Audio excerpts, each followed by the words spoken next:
দর্শক, রাখাল রাজা মিন্টু মিয়া মনে করিয়ে দিলেন সেই হ্যামিলিয়নের বাঁশিওয়ালার কথা, যার বাঁশির সুর শুনে পিছু নিত হাজার হাজার ইঁদুর।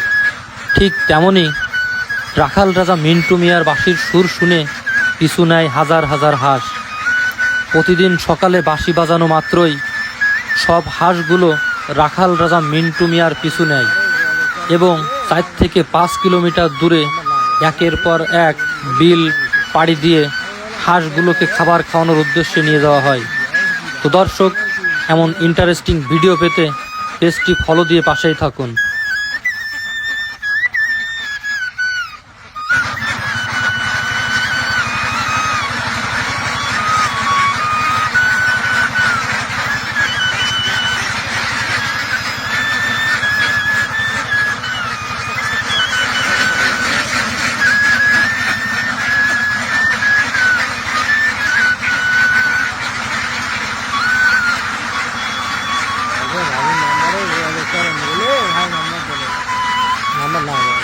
ঠিক আছে বলেছেন আমি বলে 8-10 বার, হ্যাঁ 8-10 বার দেখেছি।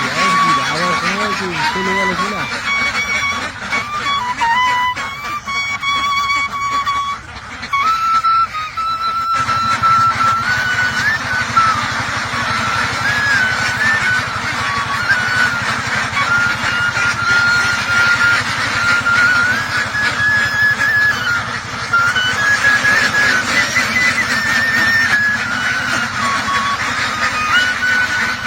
আপনার এই চমক দেখে তো ভাই আমরা নিজেরাই মুগ্ধ হয়ে গেছি। আপনার এই যে হাজার হাজার হাঁস, এখানে কত পিস হাঁস আছে? এখানে আছে 1100 পিস।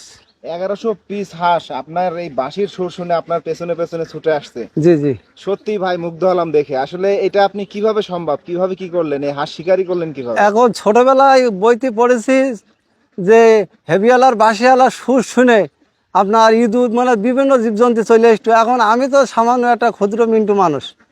এখন আমি একদিনকে মাঠে বসে বাঁশি বাজাচ্ছি, দেখি হাঁসগুলো সব আমার কাছে চলে এসেছে। আমার যে এই তো ভালো সুন্দর আমার ডাক শুনেছে, সেইখান থেকে আমি ওদের বাঁশি বাজাই যে মানে 4-5 কিলোমিটার চলে যাবো, আমার 5 চলে যাবে ওরা বাঁশি এইভাবে আপনি খাবার খাওয়াতে নিয়ে যান, তখন এই বাঁশি বাজান আপনার সাথে সাথে ছুটে যায়। সাথে চলে যাবো, আমি যে বিলি যাবো ওই বিলি ওরা আমার 5 চলে যাবে। আচ্ছা, আপনার এই জায়গায় 1100 পিস হাঁস, তাই তো? এই হাঁস আপনি কি মানে বাচ্চা থেকে পালন করতেছেন? হ্যাঁ, বাচ্চা থেকে, 0 বাচ্চা থেকে নিয়ে আমার একদিনই বাচ্চা। এই হাঁসের ডিম দেয়? হ্যাঁ, ডিম অলরেডি এইছে, 2-10টা ডিম এইছে। এই হাঁস পালন করে আপনি কেমন লাভবান বলেন? আলহামদুলিল্লাহ লাভবান আছে। আমার 1,80,000 টাকা খরচা, আর টোটালি 6 লক্ষ টাকার হাঁস আল্লাহ দিলে হবে। বাচ্চা থেকে এই পর্যন্ত বয়স হইতে কতদিন লাগবে আর কি? 5 মাস পূর্ণতে 4 দিন বাকি আছে। প্রথম পর্যায়ে কি কেউ হাসি টিটকারি এরকম? হ্যাঁ, ও বাবা, প্রথম পর্যায়ে বিভিন্ন লোকে বিভিন্ন কথা বলিছে। বিভিন্ন শ্বশুর বাড়ি তো মানে ছাড়াই নিতে চাইছে যে জামাই মাঠে হাঁস রাখে, ও বাগায় মেয়ে দেওয়া যাবে না। এখন ওনার ইচ্ছা, এখন বাড়িওয়ালা ভালো ছিল বলি যা হোক আছে, তিনি সহযোগিতা করে আমার। তো এখন সবাই এ দিলে, এখন তো আল্লাহর মতে বিভিন্ন লোকে এখন বলে যে হ্যাঁ এখন তোমার সবলই চাও, আল্লাহ দিলে তুমি সবল, যে তুমি ভালো কাজ করে যাও। কেন এগুলো তো মাঠে চড়ালে হেভি উপকার, চাষির জন্যই পোকামাকড় শামুক এগুলো তো মাঠের জন্য ক্ষতিকর। আপনি কি শুধু এই মাঠেই খাওয়ান না বাড়িতে কোনো? না, বাড়িতে কোনো খাবার না, মাঠে প্রাকৃতিক খাবার, ওই শামুক খায়, পোকা, শ্যাওলা, ঘাস এসবগুলো খায়। সকাল 8টার সময় রওনা হয়, আর আপনার 6টার সময় আমি মাঠ থেকে যেখানে থাকবে, এই যে বড় বিল দেখছেন না, এই বিলি খাওয়াবো, 6টার সময় বাকি দেবো, যা সব এক জায়গায় যাবে, মানে আমার কোথাও ঘোরা লাগবে না, সব এক টাইমে চলে আসবে।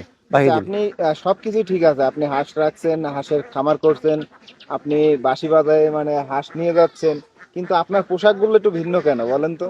ভিন্ন, এখন সবাই তো রাখাল বন্ধু বলি ডাকে, এখন যদি রাখাল বন্ধু পোশাক আমি একটু সেজেছেন। হ্যাঁ, রাখাল সাথে মানে রাখাল বন্ধু বলে আমার, আমি তো দুঃখ পাইনি, এতে আমার ভালো লাগে। আচ্ছা, আপনার এই জায়গায় যদি সরাসরি কেউ সাক্ষাতে আসতে চায়, আপনার খামার দেখতে চায়, তাহলে আপনার এই জায়গায় কিভাবে আসবে বলেন? আমার নাম মোহাম্মদ মিন্টু রহমান, সাতক্ষীরা কলারোয়া, গ্রাম বয়লিয়া, সাবানার মোড়। যদি কোনো ভাই পরামর্শ নিতে চাই, সোজা চলে আসবে আমার বাসায়, আমার খামার দেখবে, দেখি পরামর্শ দেবো।